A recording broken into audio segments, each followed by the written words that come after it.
আসসালামু আলাইকুম। একটা সুখবর আছে, সেটা হলো আমার হাঁসের বাচ্চার ফেদার আয়া পড়ছে। প্রতিটা হাঁসের বাচ্চারই ফেদার আয়া পড়ছে। এখন বোঝা যাইতেছে যে হাঁস কোনটা কোন রঙের হবে। এই দেখেন, এই যে লেজার দিক দেয়া পড়ছে, এইটারও লেজার দিক দেয়া পড়ছে, আবার কতগুলা বুকের দিক দিয়ে এই যায় পড়ছে। তো বাচ্চা কালের যেই পশমগুলা আছে ওই পশমগুলা ঝইরা নতুন পশম এখন জ্বালাইতেছে। তো মনে হয় এই মাসের মধ্যে পরিপূর্ণ রূপ ধারণ করব, যে বুঝা যাইব কোনটা মেল হইব কোনটা ফিমেল হইব। তো আগামীকালকে এদেরকে ভ্যাকসিন করাবো ইনশাল্লাহ।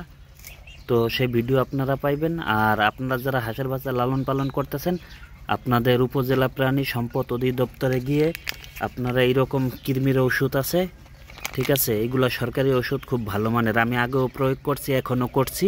তো আপনারা এইরকম ওষুধ ওদের কাছে গিয়ে বললেই হইব, ওরা দিয়ে দিব। আপনারা এই ওষুধ প্রতি 1 লিটার পানিতে 1 গ্রাম করে ওষুধ দিবেন। এইখানে এই যে লেখা আছে, ঠিক আছে, লেখা আছে। তো এইভাবে দিয়ে এক কৃমির ডোজ করানোর পুরো 1 সপ্তাহ পর আপনারা প্রথমে ডাক প্লেগের ভ্যাকসিন দেবেন, পরে কলেরা রোগের ভ্যাকসিন দিবেন, বা 2টা 1 পিস করে দিলেও কোনো সমস্যা নেই।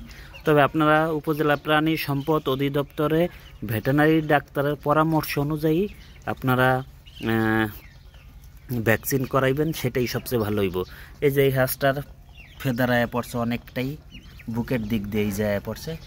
তো আপনাদের দোয়ায় আমার কিন্তু 16টা হাঁসের বাচ্চাই এখনও আছে, আল্লাহ রাখছে। তো আল্লাহর কাছে লাখো কোটি শুকরিয়া। হাঁসগুলা ধীরে ধীরে একদম বড়ই হয়ে গেল। তো প্রথমে আমি ভাবছিলাম হাঁসগুলাকে সারভাইভ করাইতে পারবো কি না, কারণ চীনা হাঁসের কিন্তু প্যারালাইসিস রোগ হয়।